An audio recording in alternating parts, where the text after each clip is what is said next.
mismo, para poder conversar sobre esto, los 50 años del golpe de Velasco. Un gobierno que, ya lo saben, ha desatado pasiones, pero también para otra parte del país es el gobierno que, vamos a decirlo, ya que Mario Vargas Llosa está acá en las inmediaciones, para decirlo con Zabalita, es el momento en que se había jodido el Perú, ¿no? Para otros es eso, básicamente. Zabalita tal vez, por eso es que no daba con la respuesta, es porque el momento donde se iba a joder todavía estaba por venir, ¿no? En todo caso, una experiencia que ha sido fundamental, supongo, y sobre la cual tenemos que conversar. Creo, a manera de introducción, lo único que quiero decir es, no sé qué piensan Héctor, Hugo, pero a mi modo de ver es es tal vez un episodio inédito de la historia republicana, en el sentido que es un gobierno que se pretende alterarlo todo.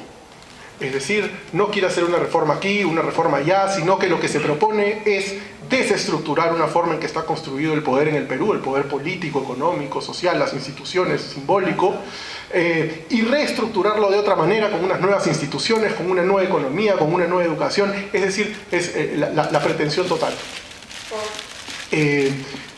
Desde luego, hacer una evaluación de esa pretensión, comparar lo conseguido con los objetivos, lleva al fracaso en cualquier... de todas maneras, ¿no? Entonces, en esta conversación, creo que lo que vamos a hacer un poco es, creo, en una primera parte, lo que les pido a Hugo y a Héctor es tratar de pensar en qué fue el gobierno de Velasco. Este gobierno, que sabemos es el golpe de Estado del 3 de octubre del 68, hasta el año 75, en que hay un golpe de Estado al interior de lo que se llamó institucionalmente el Gobierno Revolucionario de las Fuerzas Armadas, y que tiene una segunda parte al mando del general Morales Bermúdez, como saben. Vamos a enfocarnos sobre todo en el gobierno, en esos primeros 7 años del gobierno de Velasco. Por lo tanto, lo que les voy a pedir en una primera parte es tratar de caracterizar qué fue esa experiencia. Hoy día me he puesto a mirar, el 78% de la población no habíamos nacido el año 68, o sea que nos va a hacer bien tener una idea de esa caracterización que puedan hacernos ustedes. Y luego, en la segunda parte, conversar un poco sobre las consecuencias, las secuelas de ese régimen, de ese gobierno. No necesariamente las consecuencias directas o deseadas, muchas veces son consecuencias inesperadas, las más interesantes en la historia. Entonces ese es un poco el plan de esta conversación, y la vamos a tener con Hugo Neira, muy conocido de todos ustedes, con... no presentaciones. Desde los 60, con sus libros sobre el Cusco, las tomas de tierras, hasta el fundamentalismo, creo, hacia la tercera mitad y todo lo que ha publicado luego, y alguien que participó, al igual que Héctor lo mencionaré, en el gobierno de Velasco, primero en Sinamos, luego en el diario Correo, pero que creo que nos da esta mirada, esta combinación de alguien que participó de este experimento, pero que luego ha seguido siendo, desde luego, el observador prolífico, agudo, que todos conocemos, y Héctor Béjar, que seguramente su primer momento público fundamental es su participación en las guerrillas del 65. No es el primero, pero por lo menos el más conocido. Escribe un libro que sigue siendo un libro central para ese episodio. Luego participa también de Sinamos. Luego también, al igual que Hugo, hace una carrera académica, tiene un doctorado en ciencias sociales, y también un analista del Perú posterior a el gobierno de Velasco. Así que creo que es importante estar con dos ex-velasquistas, o velasquistas todavía, tal vez, no lo sé, ya nos dirán. Entonces comencemos con eso. ¿Por qué no? Hugo, yo me acuerdo tu capítulo sobre el gobierno de Velasco hacia la tercera mitad, se llama Cuando los militares, o cuando los generales y los intelectuales se encuentran. Ese era el título que le pusiste al ensayo. ¿Sigue siendo esa la característica fundamental del velascato? ¿Cuál es tu mirada? Y luego pasaremos a Héctor. Aquí. Pero puedes cogerlo. Sí. ¿Se escucha? No. No, hay que encender, no creo. Sí. Siempre hay que ver eso primero. En primer lugar, muchas gracias por la invitación, es grato, con amigos, y hay que ser sinceros, hacer una conversación, y también felicitar a esta entidad y a Alberto, porque el tema del velasquismo es una historia prohibida. Al tal punto que es muy raro que ocurran estas conversaciones. En un libro que está por salir, es el segundo tomo de un libro mío de comparación Perú-México, llego hasta el siglo XX y este siglo, ¿no? Y digo lo siguiente en el capítulo de Velasco. Héctor Béjar me dijo una vez que solamente vamos a poder tratar esto dentro de 50 años. De tal manera que las opiniones sobre el velasquismo son tan terribles y reales que yo he recurrido para ese capítulo a las opiniones de analistas norteamericanos, europeos, la Enciclopedia Universalis de los franceses, la Enciclopedia de Oxford, que tienen una lectura distinta del velasquismo.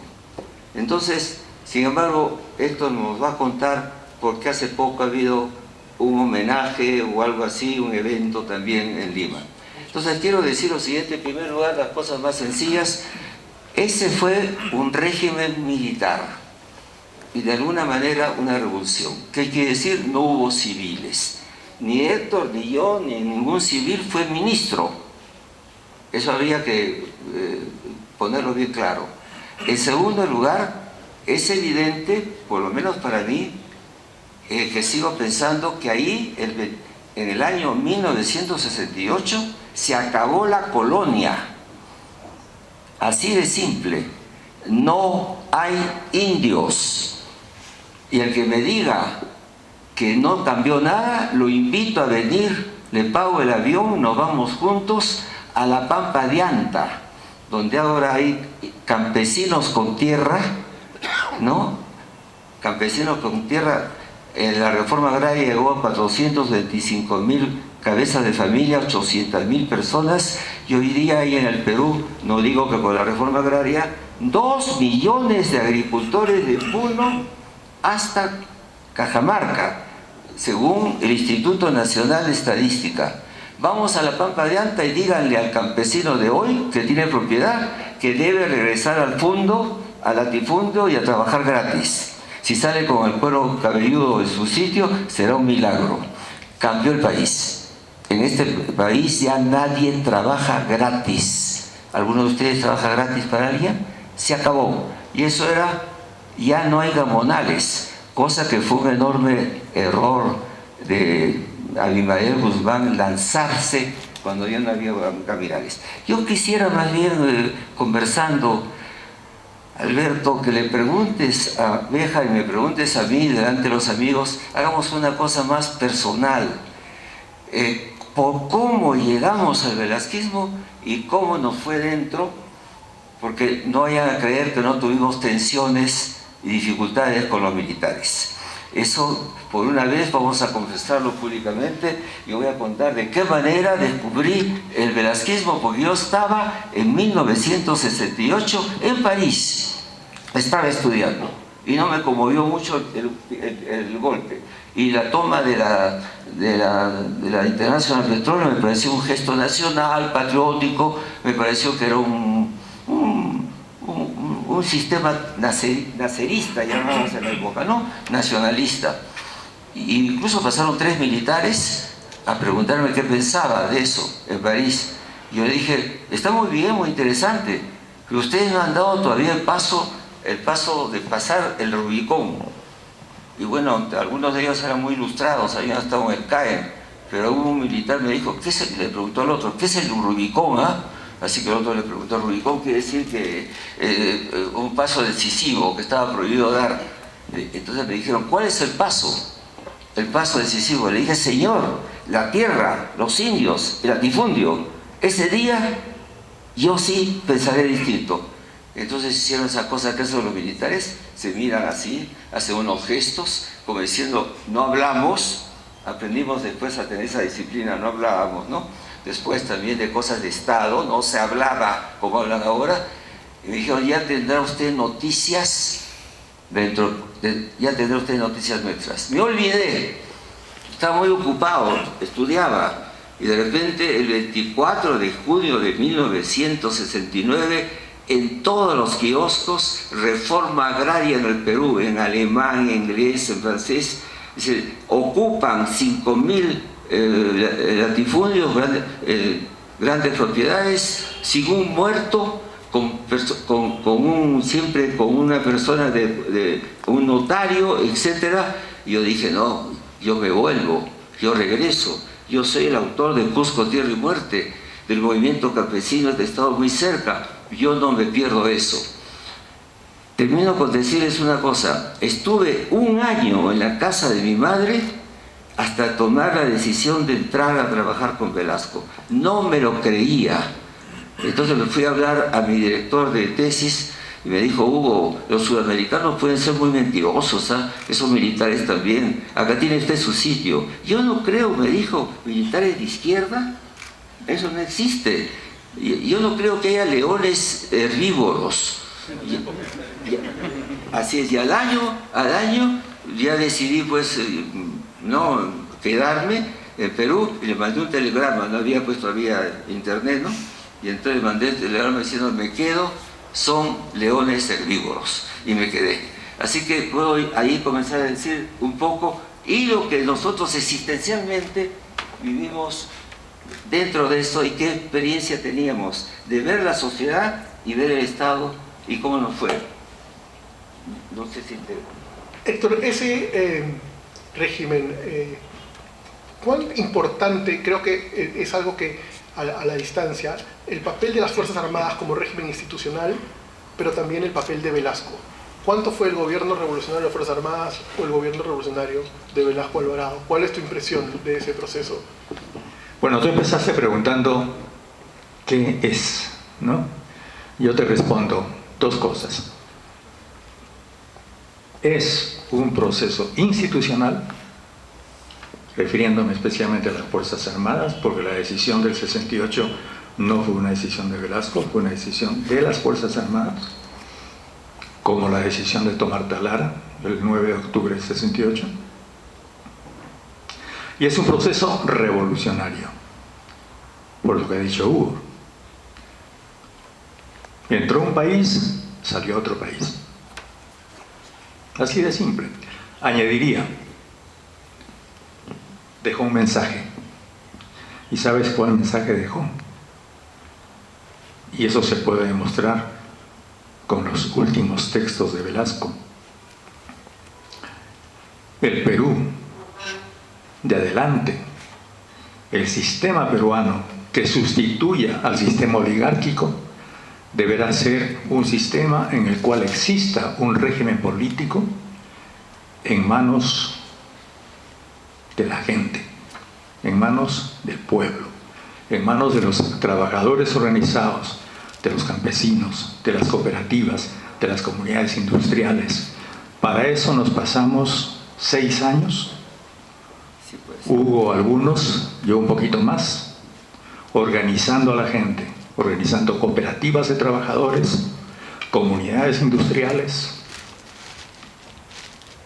ligas agrarias, sindicatos. Nunca se reconoció tantos sindicatos como en aquella época.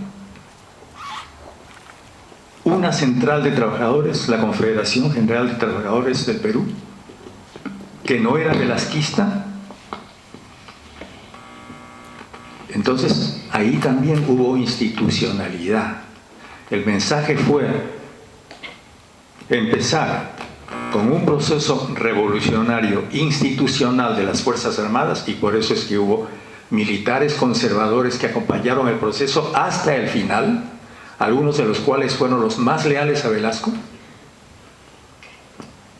y dejar al final un régimen institucional del país, de la nación, no solamente del pueblo, de la nación. Y eso se puede demostrar. Pero no sé qué más me preguntaste. El rol de Velasco. Bueno, pues el rol de Velasco fue ese. Velasco fue un hombre institucionalista. Velasco gobernó con Vargas Caballero. El señor Vargas Caballero, recuerdan ustedes, los más viejos, por supuesto, algunos no nacieron como tú dices, que se la pasaba diciendo: nosotros pertenecemos a la civilización occidental y cristiana. O sea, por si acaso no somos comunistas, ¿no es cierto? Estuvo prácticamente todos los 7 años con Velasco. Y cuando Velasco cayó, nunca le sacarás a Vargas Caballero una sola palabra contra Velasco.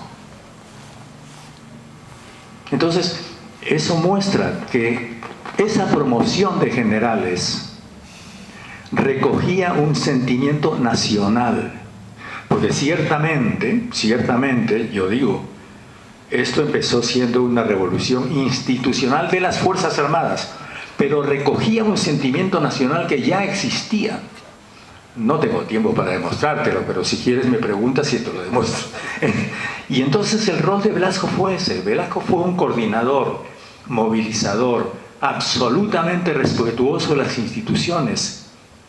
Jamás destituyó, esperó. Yo salí de la prisión, no el año 68, salí al final del año 70. ¿Por qué? Y Velasco me lo dijo.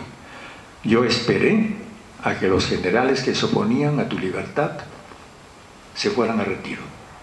No los destituyó, esperó. Todo seguía su curso institucional. Por supuesto, eso tenía sus pros y sus contras, ¿no es cierto? Pero fue así. Ahora también digo, para terminar, porque ya estoy hablando demasiado largo, también es cierto que sin Velasco no hubiera habido ese proceso institucional, porque él era el movilizador de este proceso. Que hubo alguna vez se ha llamado el carisma hacia adentro, ¿no? De Velasco, que no era un carisma tipo Perón hacia la gente, sino hacia los militares. Solo déjame hacer una anotación sobre eso. Ese éxito institucional, uno podría ponerlo en tela de juicio, en la medida en que todas esas instituciones creadas duraron poco, y no solo duraron poco, sino que tuvieron el rechazo de la gente. Es decir, creo que si ponemos a Velasco como un caso de populismo latinoamericano, uno con sus particularidades, pero es tal vez el único, ese experimento, que no cae por la oposición de las élites económicas, sino por la movilización de abajo. Es la movilización de abajo la que en realidad está descontenta con ese gobierno nacionalista que has mencionado, ¿o no? No, ahí estás confundiendo Velasco con Morales Bermúdez, ¿eh? Velasco cae cuando lo saca Morales, es un golpe militar. Morales quiere quedarse y entonces las izquierdas que habían más o menos tolerado a Velasco y a nosotros, ahí sale a la calle y ahí tiene que entregar el poder. No, lo que quisiera hacer esto, varias veces confesarles a ustedes lo siguiente. Cada vez me he preguntado, ¿qué pasó a los militares? ¿Cómo fue que llegaron a esa concepción? Vamos a ponernos por un momento, bueno, eso es, los sociólogos lo hacemos, ¿no? En los zapatos del otro, ¿no?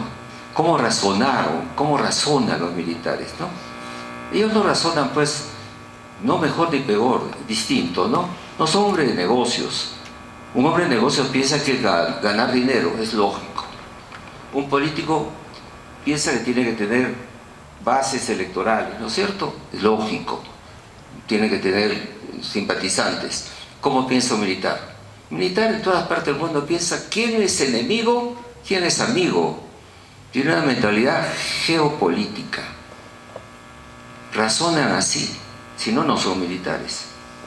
Preparamos la guerra, nos van a atacar, para eso estamos. Entonces yo digo, ¿qué pasó? Y aquí les ruego que piensen lo que esto voy a decir. Pasó un fenómeno social que nos hemos querido olvidar, que yo he tenido que regresar de Europa para volver a publicar Cusco, Tierra y Muerte, 40 años después, investigación, 44 años, desaparecen las haciendas y nadie habla de eso. había habido en los años 60, 63, el más vasto movimiento campesino de la historia del Perú, solamente comparable con Túpac Amaru II. Y había un secretariado de campesinos en el Cusco que tenía 1800 sindicatos en todo el sur. Y había una invasión de tierras que tomaban los campesinos con una lógica formidable, ¿no es cierto? Hasta Puno, hasta Ayacucho, todo el sur. Y entonces había un movimiento que había nacido, todos lo sabemos, con Hugo Blanco en el Valle de la Convención, y después cuando cogieron a Blanco, lo trajeron a Arequipa, le hicieron un proceso, y el abogado decía, el libro Cusco, Tierra y Muerte de Hugo Neira lo ha salvado porque mostró que no estaba en la sierra en ese momento, sino preso. ¿Qué pasó? Dos cosas. La lógica del sindicato campesino se trasladó a la zona quechua, a los 3000 metros, a las comunidades campesinas, y entonces comenzaron a tomar tierras, de tal manera que la policía, cuando llegaba a este sitio, ellos habían tomado otras tierras, no mataban a nadie, ponían una mesa para discutir, era un fenómeno gigantesco. Entonces los militares intervienen en el Valle de la Convención, ponen 500 dirigentes campesinos, entre ellos Saturnino Huilca, que yo vuelvo a encontrar muchos años después, al cepa, y calman el movimiento. Pero se pregunta lo siguiente: ¿qué va a pasar mañana si vuelve este movimiento campesino? Vamos a tener 2 millones de campesinos sin tierras. Piensen que si eso no ocurre, la reforma agraria, Sendero Luminoso habría ganado la guerra sin campesinos que habían recibido la tierra. Entonces dijeron, la reforma agraria tenemos que hacerla nosotros, no hay más remedio. Y el grupo pequeño de los radicales de Velasco, eso lo entendimos cuando ya trabajamos con él, comenzó a crecer, pero todavía había una esperanza que la reforma agraria que había propuesto en el Congreso el presidente Belaúnde, no se olviden que era un periodo democrático, la envió al Congreso, siento decirlo, pero tengo algunos amigos apristas, pero la verdad es la verdad. El aprismo de la época, con Aya de la Torre y los soderistas, le echaron agua al proyecto de reforma que no servía para nada. Ahí, para mí, don Fernando Belaúnde tenía que haber dado un paso político importante, llamar al pueblo a hacer un referéndum sobre quiere usted reforma o no, y no la hizo.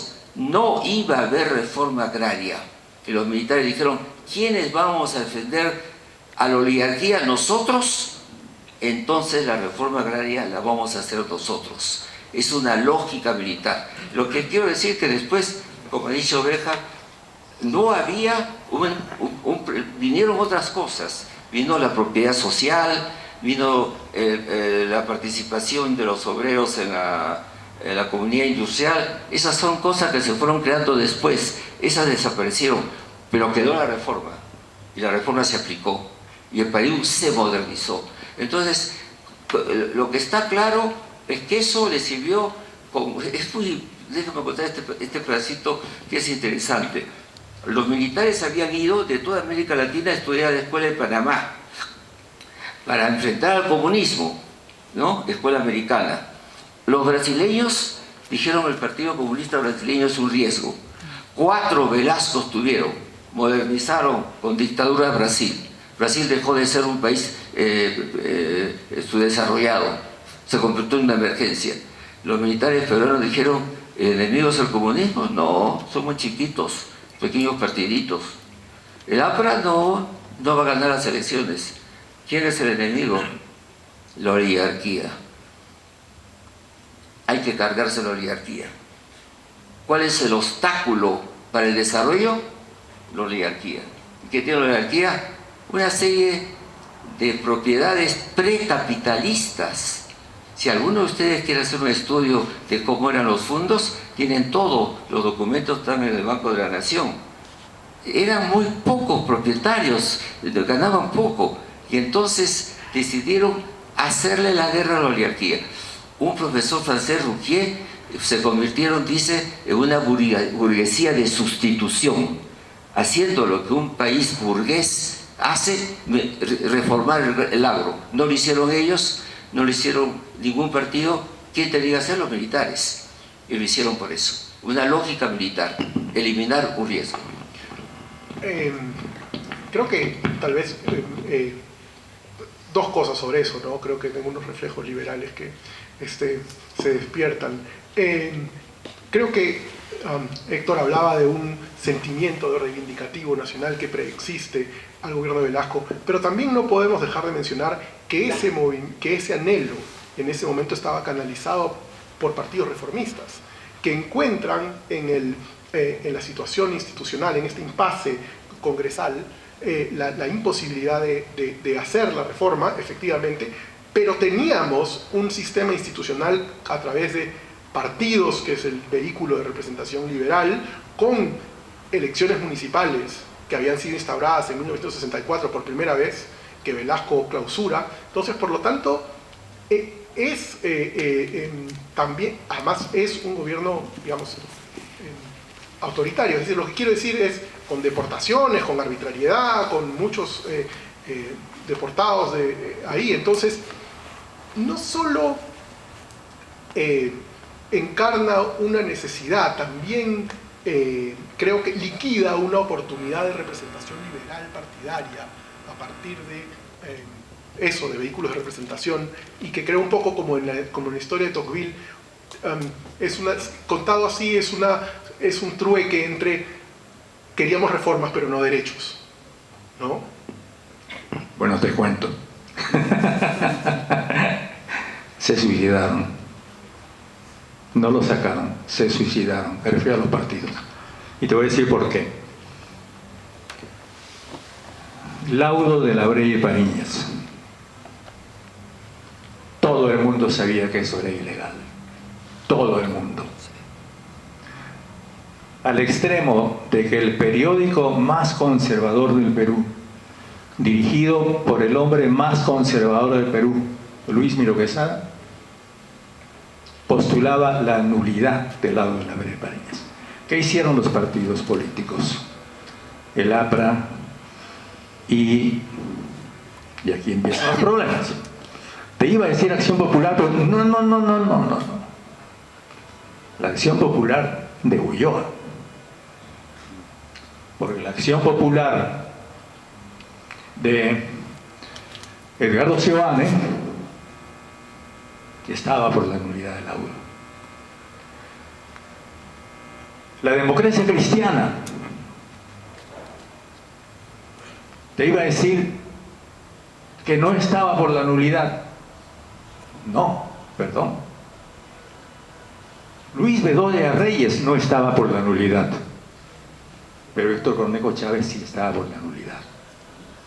Edgardo Seoane Corrales, hermano de Manuel Seoane, como tú sabes, segundo líder del APRA. Héctor Cornejo Chávez, el ideólogo más importante de la democracia cristiana, abandonaron sus respectivos partidos y se unieron a la revolución militar. Por eso te digo, por eso te decía, es una revolución institucional que recoge el sentimiento nacional. Por eso es que el Perú íntegro izó sus banderas en todo el Perú espontáneamente. No había, ¿cómo se dice ahora? Portátiles, ¿no es cierto? Que está tan de moda. Ni buses, ni nada parecido. La gente izó las banderas. En tu casa ponías la bandera, porque el ejército había entrado a Talara y porque había bajado la bandera norteamericana que flameaba ahí y había puesto la bandera peruana. Y lee El Comercio, la caricatura de la página editorial. La patria con un pozo petrolero, el ejército y la bandera peruana. Eso fue.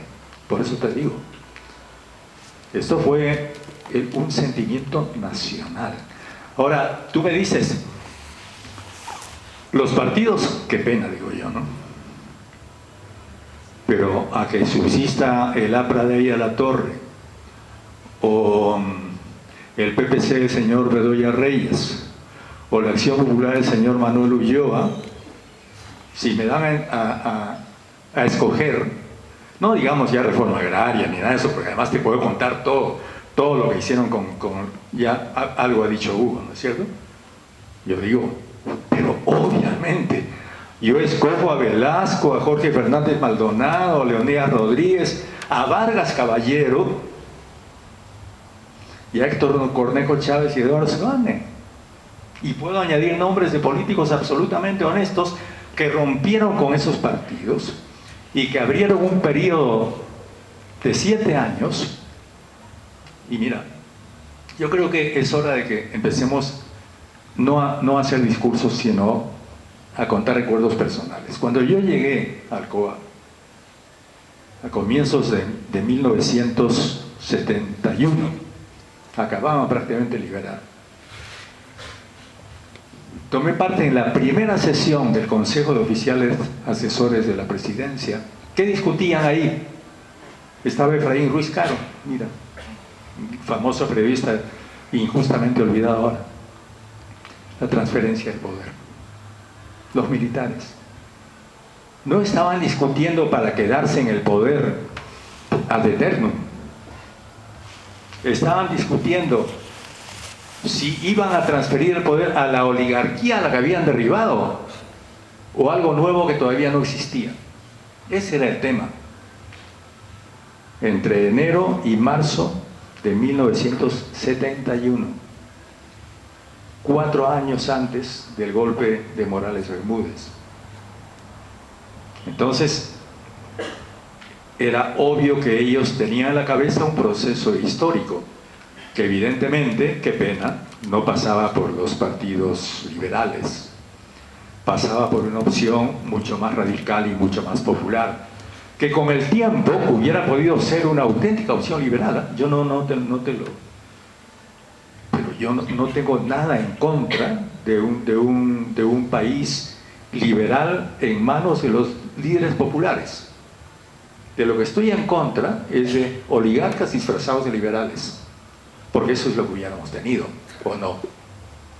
Porque, por favor, ¿qué tenía el señor Bedoya Reyes de liberal?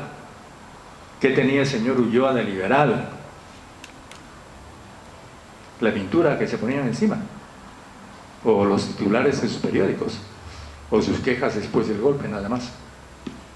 No, pero había un espíritu reformista, ese es mi punto. No es un liberalismo doctrinario como el que acaba de hablar Vargas Llosa en el Teatro Municipal hace un ratito, pero había un reformismo que hacía espacio, que le daba espacio a ambas cosas, a la reforma y a la libertad, a unos derechos y a unos cambios. Creo que finalmente lo que se hace es degollar en el altar de la reforma la posibilidad de un país con participación, porque yo, la verdad es que tienes toda la razón, no me acuerdo, no estaba ahí, no había nacido, pero es un gobierno donde yo quisiera poner en tela de juicio su condición de lo popular que le estás dando.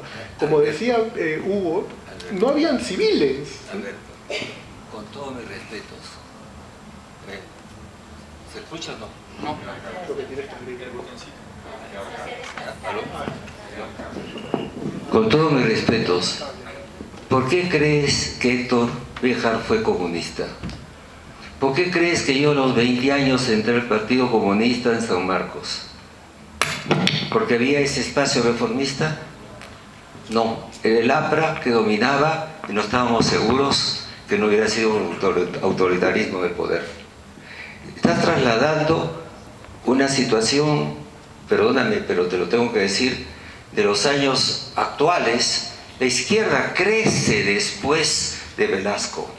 El 85, las elecciones fueron apristas con Alan García y Barrantes, ¿o no es cierto? Eso es la herencia del velasquismo. Cuando yo tenía esa edad, no estaba loco. Y fui al Partido Comunista porque era la posición la más radical. Y pensábamos entonces que no había otra salida que una revolución. Era una ilusión, sin duda alguna. Era una temeridad, pero lo pensamos por algo. y la sociedad era profundamente conservadora, al punto que ni siquiera Aya de la Torre logró ganar las elecciones. ¿Y qué pasó entonces? Déjame retrocedo en el tiempo y voy a acudir a mi asombro.